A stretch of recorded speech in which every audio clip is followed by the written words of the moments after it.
On Q2, a breakthrough in the autism epidemic?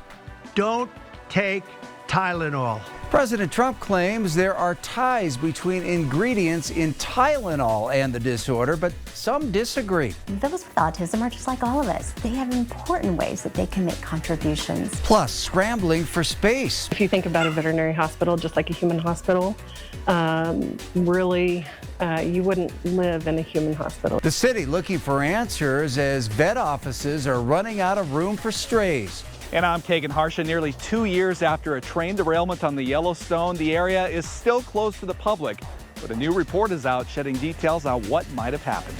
The MTN 10 o'clock news starts right now. From Montana's news leader, this is the MTN 10 o'clock news. Well, good evening and thanks for joining us on this Monday night. I'm Russ Riesinger.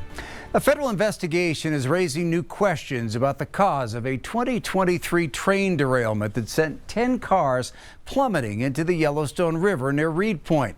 That derailment, which happened in June of 2023, spilling 419,000 pounds of asphalt petroleum liquid and 12,000 gallons of molten silver into the river, along with tens of thousands of pounds of scrap metal. MTN's Kagan Harsha has been poring over the findings of the Federal Railroad Administration's investigation and has the latest tonight. There's asphalt everywhere. It's covering rocks. It's stuck in willows. Nearly 2 years have now passed, but this was the scene many encountered in the days and weeks following that 2023 train derailment near Reed Point. Oil and chunks of asphalt littering the river. As it warms up, it's sticky, and you could see all these bird tracks around it. Fast forward to today, and much of that debris is a distant memory. But the derailment is now back in the spotlight following the release of an investigative report by the Federal Railroad Administration. Among its key findings, the 115-year-old bridge was structurally sound. A diver inspected the bridge's piers and found, quote, scour is not believed to be a contributing factor in the cause of the derailment or the collapse. Unfortunately, the report fails to identify any other potential causes of the derailment. The inspection reports for both the track and the bridge were up to date, but there's one finding in particular that's generated a lot of conversation, and that's around a broken rail identified on the far east end of the bridge down there. That broken rail, according to a company hired by Montana Rail Link, happened at a spot where two sections of rail had been welded, and according to MRL's investigation, may have played a role in the derailment. This photo clearly shows the gap in the tracks. But the Federal Railway Administration disagrees, saying a broken rail, quote, typically causes a catastrophic pileup that occurs directly near the broken rail. The report goes on to point out that the cars directly over the broken rail were upright, and that the broken weld was nearly 350 feet away from the bridge collapse. Instead, the FRA believes the weld was, quote, likely pulled cleanly apart by the extreme forces presented by the bridge collapsing during the derailment.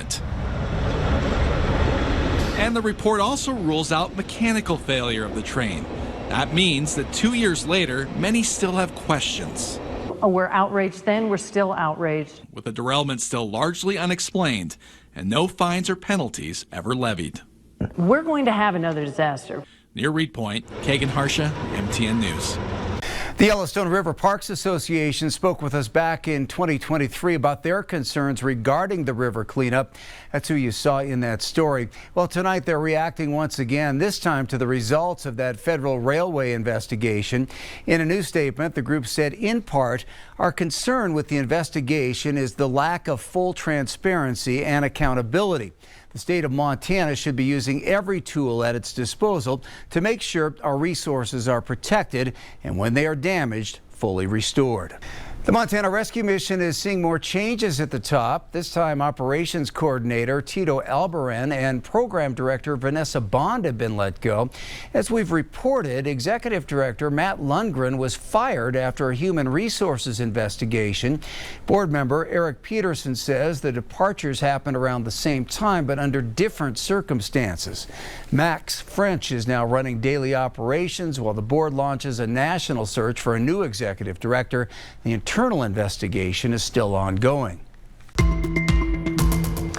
President Donald Trump looking to reverse decades of medical advice to pregnant women.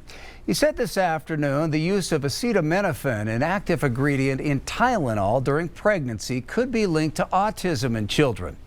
Trump says the Food and Drug Administration is prepared to tell physicians that pregnant women should use it only in extreme circumstances. Meanwhile, the parent company of Tylenol said it's the safest pain reliever option for pregnant women. Health and Human Services Secretary Robert F. Kennedy Jr. says the department is also closely monitoring vaccines, saying 40 to 70% of mothers who have children with autism believe it's due to vaccine injury. Well, the claim by the president is also drawing concerns here locally, including from Eagle Mount, a nonprofit that provides adaptive activities for children and adults with disabilities. With more on that, here's our Isabel Sparts. Through understanding is how we draw empathy, something one local organization embraces every day. We get to do so much to impact the lives of others in really positive ways. As the executive director of Eagle Mountain Billings, which creates adaptive activities for those with disabilities, Lynn Maloney Cabrera has grown close with those she serves. Those with autism are just like all of us. They have important ways that they can make contributions. A recent national conversation has her concerned. On Sunday night, President Donald Trump announced that the administration had new findings about autism. I think we found an answer to autism. During Monday's press conference with Trump and Health and Human Services Secretary Robert F. Kennedy Jr., they announced new FDA recommendations on Tylenol use during pregnancy. They said its main ingredient, acetaminophen, can be associated with an increased risk of autism. Don't take Tylenol. But acetaminophen is the main ingredient for hundreds of drugs, such as Dayquil, NyQuil, Benadryl, and Midol. The FDA will also approve the prescription of leucovorin, used mainly for cancer patients and chemotherapy to treat autistic children. I can tell you, for us, we don't look at anyone as needing fixing. We're all humans. For Cabrera, she worries that the conversations surrounding the disorder put a barrier in front of those who live with it. I think any of those things that are not evidence-based, but more speculative, I think those are things that really distract from the richness of those neurodiverse individuals in our community. For now, she says Eagle Mount will continue to advocate for those with disabilities and hopes the conversation can be approached with kindness and compassion for those around us. I think when we know better, we do better. And in this instance, I feel like we just need to know better. In Billings, Isabel Sparts, MTN News. Talk show host Jimmy Kimmel will return to late night television tomorrow night after Disney announced that it has lifted his suspension. Jimmy Kimmel Live was taken off ABC indefinitely last week following comments he made in the wake of the murder of Charlie Kirk. Company says it spent the last several days having thoughtful conversations with Kimmel before deciding to resume the long-running late-night show. Kimmel's suspension and subsequent threats from the FCC chairman have sparked a free speech debate with pushback from many lawmakers, including some Republicans. Billings Logan International Airport has maintained a municipal governance for decades, while big and small commercial service airports have been overseen by airport authorities since the 1970s. Well, tonight the City Council approved a consultant to facilitate the transition.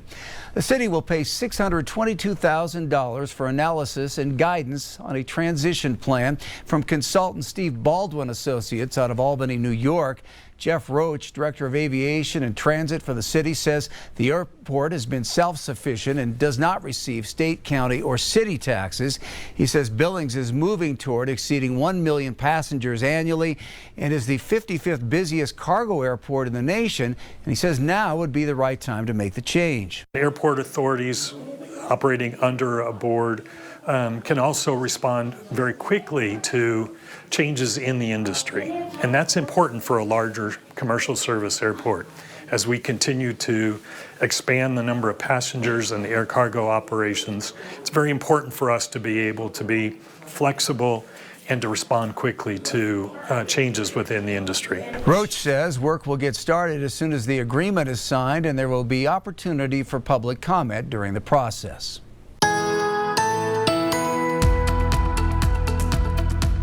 As we expected, once we got to Rosebud County off towards the east, it was dry today, but here are some of the reports scattered around the region. We try to pick some of the higher amounts. 9/10 of an inch in Livingston. Anything in the red box shows more than a ½ inch of accumulation.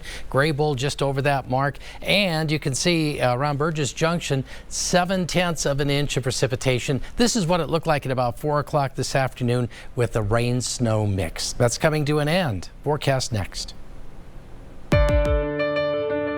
Where are stray animals in Billings going right now? That's the big question on many minds, including the city, after the Yellowstone Valley Animal Shelter's incinerator incident displaced those animals.